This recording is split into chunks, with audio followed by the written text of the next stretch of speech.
moving right along, there are some teams that we know for a fact that have been eliminated from playoff contention automatically or mathematically. We've known that for quite some time. Um, but there were 5 teams that I really wanted to talk about and discuss with you guys in regards to what they probably should do and what probably potentially could happen. So these teams are going fishing. So first team that comes to mind, Denver Broncos. Yesterday they lost. They fired their coach, which Vic Fangio this morning, which I knew was going to happen. That should have happened. Vic Fangio, fine defensive coordinator, but a head coach, maybe not so much. What do? Obviously, we know they need a quarterback. Drew Lock, Teddy Bridgewater, those are not the guys. Now, I think they screwed the pooch. They probably should have taken Justin Fields instead of taking Patrick Surtain Jr., who has been a fine player. But we all know quarterback will win you games, will win you championships, even though I do like Surtain Jr., but let's just be real. He's not making a difference in that organization as far as wins and losses. I got impact like that. So they had a chance to get a quarterback. They decided not to. They took the corner. And there we go. They're still stuck. And honestly, this draft class in the quarterback year coming in this draft is not the great. It's not the best. It's not the best. I mean, there might be a guy in there, maybe a Matt Corral, maybe the kid out of Pittsburgh, Kenny Pickett, and there might be some other guys. The kid out of Liberty, I forgot, Malik Willis. Who knows? But are those guys franchise quarterbacks? Who's to say? I don't know. But definitely this year, this upcoming draft is not a very strong quarterback class, so we'll have to wait and see. The other team that comes to mind is Seattle Seahawks. What's going to happen with Russell Wilson? Is he going to look for a trade? Is he looking to get out? Has his time run out of there? They got the new offensive coordinator that he requested. Obviously didn't work out. He missed some time this year due to injury. Pete Carroll's been there a while. He's pushing 80, if I'm not mistaken.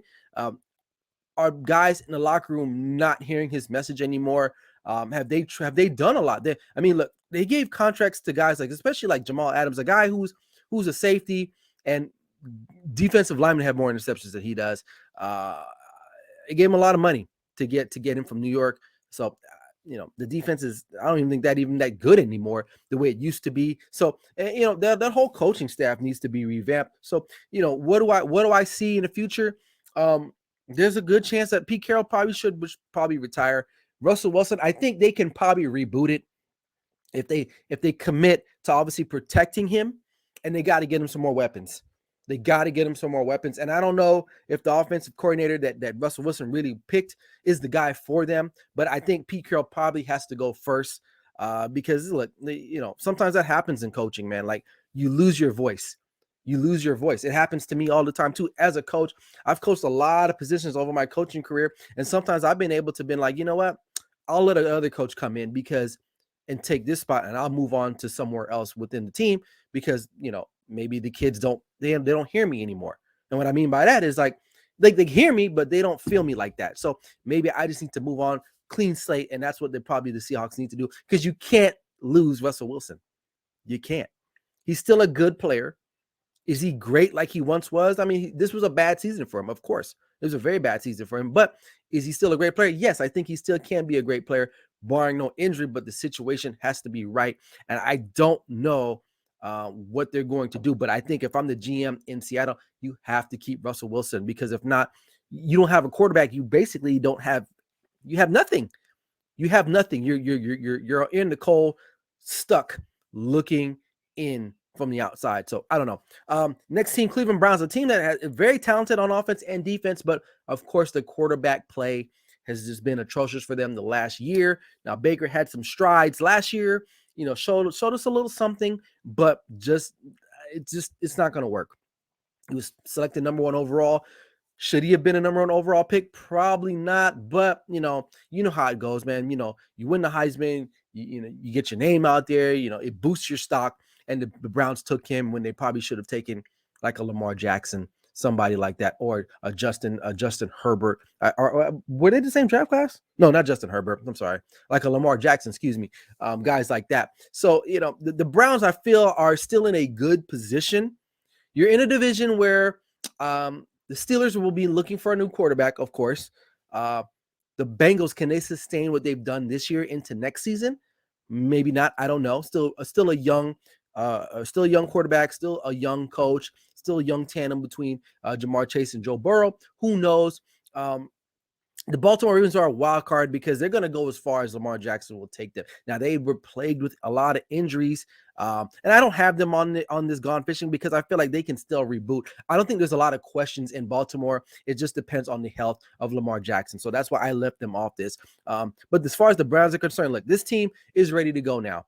They're ready to go now. They just need a really good quarterback. Honestly, you keep Baker Mayfield around because there's really nothing else. I mean, and I know I've been documenting saying they need to be done with him, but this is what you do. You hold on to him right now. You don't give him the money that he wants. You hold on to him until you find someone else that you can pay out, right? Basically, you're going to pimp him out.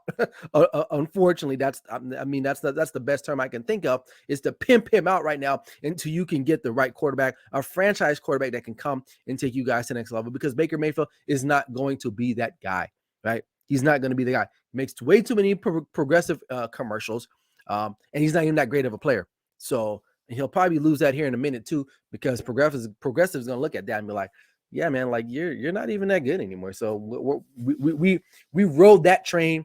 It's time to get off. So, I mean, the biggest thing for the Cleveland Browns is the quarterback. I think your coach is fine. Your offense, you got some weapons. Maybe add another receiver to help Juice Landry, but you got a good running game, and your defense is pretty solid. You know, they got to get healthy again, but so far you're okay. All right, moving on. Minnesota Vikings, a quarterback too with them. Is Kirk Cousins your guy? Is he part of the problem why they lose? Yes, but he's part of the reason why they win too. He's another catch-22 type of guy.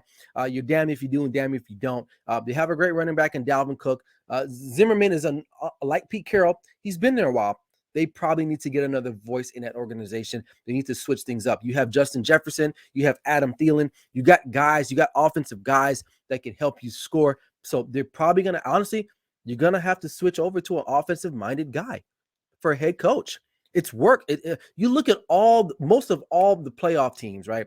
With the exception of a couple, most of them are offensive-minded guys. That's what wins in this league. Sean McVay had a very good model a couple years ago when they made the Super Bowl. He's an offensive guy. So what do? You hire one of the best defensive minds in the game, and you let him say, you just say, hey, go and do that, man. Wade Phillips, I'm going to run the offense. I don't even want to care about the defense. You go run that. You go take care of that. And they made a Super Bowl right now. They fell short, but still, that's what you got to do, man. These defensive coaches, I don't think they can wrap their minds around offense that well, and they struggle a lot. Now, when I look at these playoff teams, they're most of, like I said before, if not most, all are offensive-minded guys, with the exception of like Sean McDermott's, Bill Belichick's, guys like that. But they do have some offensive talent on those teams. But for the most part, most of these teams are offensive-driven, and that's the football we live in today. So, that's why Vic Fangio is getting fired. That's why probably a lot of other guys are going to get fired because they're not gifted. They can't cultivate quarterbacks. You have to be able to cultivate a quarterback if you're a head coach in the National Football League. That's a fact. That's a fact, right? And guys like Vic Fangio, Greg Sala, the Jets hired him. Like, he's not going to last there very long because he's not a quarterback cultivator, and he didn't bring in guys that have been known to do that, right? That's the problem. Greg Sala, Jordan, whatever his name is, Sala, probably a great defensive coordinator, but I don't know if he'll be able to take the Jets. And the Jets are a mess. And I didn't put them on there because there's no reason talking about the Jets, to be honest with you, because those are not the teams that are like on the cusp of being good again. So, but as far as the Vikings are concerned, you got to make a change at Zimmerman. You have to probably bring in another quarterback. But again, this draft class is not very strong. Free agency is really not going to do too much. Yeah, Deshaun Watson might be out there for a trade, but then you still got to deal with the legal situation and possible suspension coming from the league. So who knows what's going to happen with that? But definitely the coaching that needs to go. Their defense isn't that bad either. They got some guys on there, but it all starts with the coach and the quarterback. And right now, you don't have a combination of those two that will produce a lot of wins. And let's be real, the Vikings are not a bad team. They've lost a lot of games by close margins. So they're in these games. They just can't finish it just because they just can't. So it is what it is. So, for the Vikings, again, coaching, quarterback play, that's what I need to see them do in order for them to maybe, get up, make that next level to be a contender, right? And the final team that came across my mind was the Atlanta Falcons. Listen, Matt Ryan can probably still play some football, but it's definitely time to move on from him.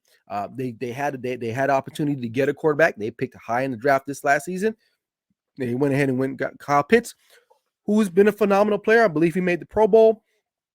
But again, this is a quarterback-driven league. You won't do anything unless your quarterback is dynamic. And right now, Matt Ryan is not that dynamic anymore. He's a former MVP, made the Super Bowl. They should have won the Super Bowl, but they blew it.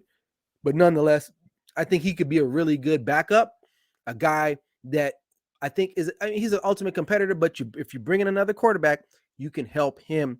You can help that quarterback by having a Matt Ryan on your team. They got two really good corners, or at least one for sure, AJ Terrell, who doesn't get a lot of publicity because he doesn't get a lot of interceptions.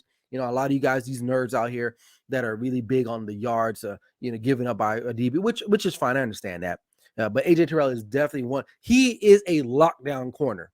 He's not like Trayvon Diggs. Trayvon Diggs is a ball hawk. It's different type of players.